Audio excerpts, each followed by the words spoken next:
Okay, seniors, this will serve as our introductory lecture to what we're going to call chapters 13 and 14, having to do with our presidency, our vice presidency, and the election of um, the president and the vice president. So we're talking about our executive branch, at least the part that we would normally think of when we think of our executive branch. However, I'd understand that the executive branch includes a lot more than just the president and the vice president.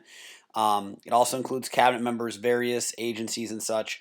And the main role of the executive branch is to enforce the law. So, in Article 2 of our Constitution, that is where you would find, the constitutional information about our executive branch. Okay, so on the state and federal side, right on the federal side, executive branch includes our president and vice president, all federal law enforcement. Their job is to enforce federal laws.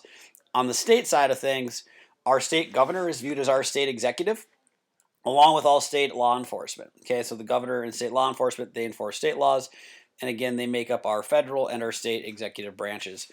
So getting into the president, and that's kind of what we'll spend most of our time here on today.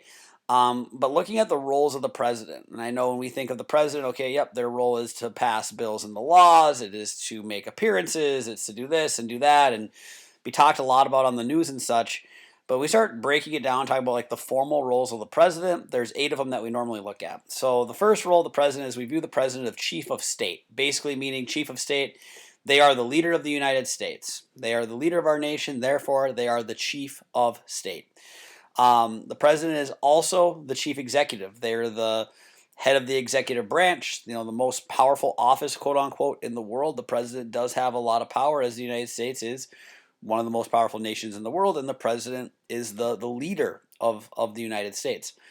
The president's also viewed as the chief administrator. They're responsible for managing the million or so members that make up the executive branch. Again, the executive branch includes a lot more than just president, vice president, their advisors and such. I mean, it also includes federal law enforcement. So there's quite a bit of people that all gets managed by the president, who is the head of the executive branch. Our president is also viewed as our nation's chief diplomat. They are our foreign spokesperson. Excuse me. They're responsible for, bettering foreign policy and executing our foreign policy and how the United States goes about with working with foreign nations. President's also viewed as a commander in chief. They're the head of our armed forces, regardless of the fact that most modern presidents have zero military background. Our president is still viewed as the commander in chief, and they are the head of the military forces. Oftentimes, the president does have some final say on military operations as well. President's also viewed as the chief legislator, in the sense that a lot of bills and such maybe get sponsored by the president, and in the sense that the president has a major a major role in the creation of legislation, in the sense that most bills can't become laws without the signature of the president. So therefore, our president is also viewed as our chief legislator. The president is also viewed as the chief of their political party. Again, in this case, President Donald Trump, who is a Republican, would be viewed as the head of the Republican Party. They are at the top of their party. Again, each party, whether you're talking Democrats, Republicans, or what other political party, they want people in office, and it's a huge thing for a political party when one of their party members is the president. And that person is then kind of viewed as like the head spokesperson of that political party. And then the eighth final role of the president is the chief citizen. The president is supposed to be a model citizen for all the people of the United States to kind of look up to, and they are viewed as a representative for all the people of the United States. As far as formal qualifications, meaning those that are found in the Constitution, to be president, you must be 35 years of age, a native-born citizen, basically meaning that you were born in the United States or a United States territory or a military base belonging to the United States in a foreign land, and you must be 14 years a resident of the United States. Those are the formal qualifications according to the Constitution. Now, many presidents, to this point, all presidents have been men. The vast majority of our presidents, with the exception of Barack Obama, have been white, European ancestry. Most of our presidents are Christians. Most of them maybe attended law school or were college educated. Again, none of those things are quote unquote formal qualifications, but rather are informal. Things that you see in most presidents who have served, but again, does not say anywhere in the Constitution that in order to be the president, you must go to a law school. Just some kind of potpourri out there about some of our presidents. Again, you must be 35 years of age to become president.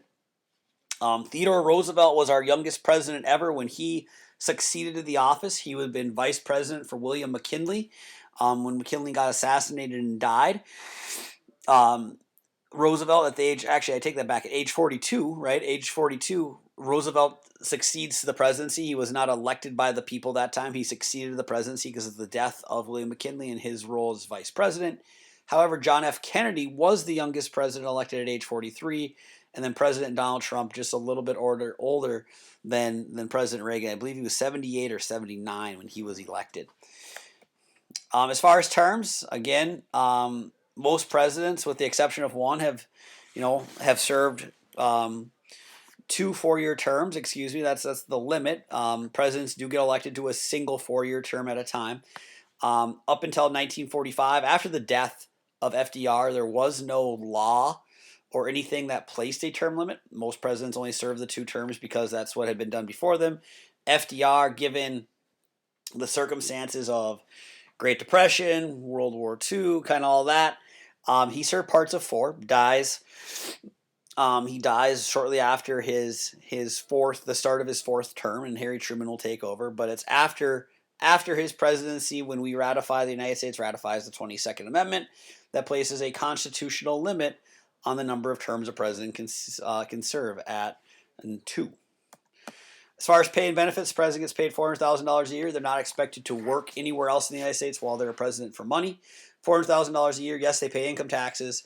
And then they get a whole variety of different allowances. They get an allowance for travel. They get an allowance for entertainment. So there's a lot of other monies that come in, but their base pay is $400,000 a year, plus some of those allowances. They also get to use Air Force One and Camp David, which is kind of like their, I guess, presidential retreat, though you don't hear much about President Trump using that. They also receive Secret Service protection, from one of our most advanced, security agencies in the world, the Secret Service. Really good health insurance, all that kind of thing, and, world class. So the president is pretty well taken care of. Now, for somebody like President Trump, who was a billionaire prior to becoming president, that $400,000 a year might not seem like a lot, but, you're talking $400,000 a year, it's a good chunk of change. Okay, talking a little bit more about succession and the vice presidency. So again, when we start talking about presidential succession, we're referring to what happens if something happens to the president while they're in office. God forbid, and it's only happened a few times in history, but if a president dies, if they remove via impeachment, which hasn't happened, if they resign, any of those things, what happens? Like, who becomes president? Well, common sense kind of tells us, well, it'd be the vice president, right? The vice president, in the event that the president can no longer serve, would become the president. And it happened for the first time in the 1800s when William Henry Harrison died. Shortly after being inaugurated, John Tyler, his vice president, then becomes president. So it wasn't until 1947 where there was actually a formal succession order. And, prior to 1947, we had other presidents assassinated, right? James Garfield had been assassinated. Abraham Lincoln had been assassinated. William McKinley had been assassinated. So this was nothing new, or in the event that a president could no longer serve because maybe they die in office, like a Warren Harding, for example. So understand that this wasn't anything new in the 40s, but it wasn't until 1947 when there was an actual federal law passed that set some sort of order. And this is the order. And I know I say know it to the 7th spot. If you kind of just have a general idea of the first 4, I think you'll be all right. But in the event that the president can no longer serve, vice president would become president. Next person on the list would be speaker. So if something happened where the vice president and president, if they were at the same place and something very bad happened, the speaker would then become president. And we go right down the line. And this actually extends further. It goes all the way through. So after the president of the pro temp, the next spots go to the cabinet departments in the order in which they were created. So the last one on the list right now would be the Secretary of Homeland Security, if something were to happen to the people in front of them. But also the vice president and president, rarely do they travel together, like in the same vehicle or the same plane, for the purpose of protecting the integrity of the office of the president. Again, the 25th Amendment, what that does is that provides some insight into what happens if the president is temporarily disabled. So if the president's having, say, surgery, or if they're really sick, how do they transfer power to the vice president or vice versa, and what that all looks like. So the 25th Amendment talks about how the president has to submit written confirmation to the Congress if they can. If not, then the vice president can also seek the other cabinet members to say, hey, the president's temporarily disabled, we should have the vice president serve. So it's happened a variety of times throughout the course of U.S. history. If a president had surgery, if they were sick, really sick. I'm not talking like like cold sick, but if they were really sick or having surgery, something like that, where they would temporarily transfer their power to the president, right? It happened during Obama's administration. It happened during George Bush's, where they would temporarily transfer power to the vice president because they were, quote unquote, temporarily disabled. According to vice presidents, and one of the most famous quotes ever from a John Adams, who was a vice president, I am nothing, but I may be everything. Vice president doesn't really, I don't want to say they don't really do much, but there's really only two things that they do according to the Constitution: is they preside over the Senate, vote in the case of a tie in the Senate, and they help decide the question of presidential disability. I mean, the third thing you could add to that list is act as president if the president can no longer serve. And that's pretty much it. If I asked you to name, vice presidents who never became president, I'm guessing a lot of us couldn't name more than a few. So, anyways, but the main function and why a vice president is selected, and often what happens is when that presidential candidate's running for office, between them, their political party, their advisors, they're going to select a running mate. That running mate then runs as that person's vice presidential candidate. And again, it's the idea behind this is to balance the ticket. Basically, President Trump, he had Mike Pence run as his running mate, as his vice presidential candidate, because President Trump felt like that could help him get more votes in places, especially like Ohio, where Mike Pence was from. And so there's a little strategy to it.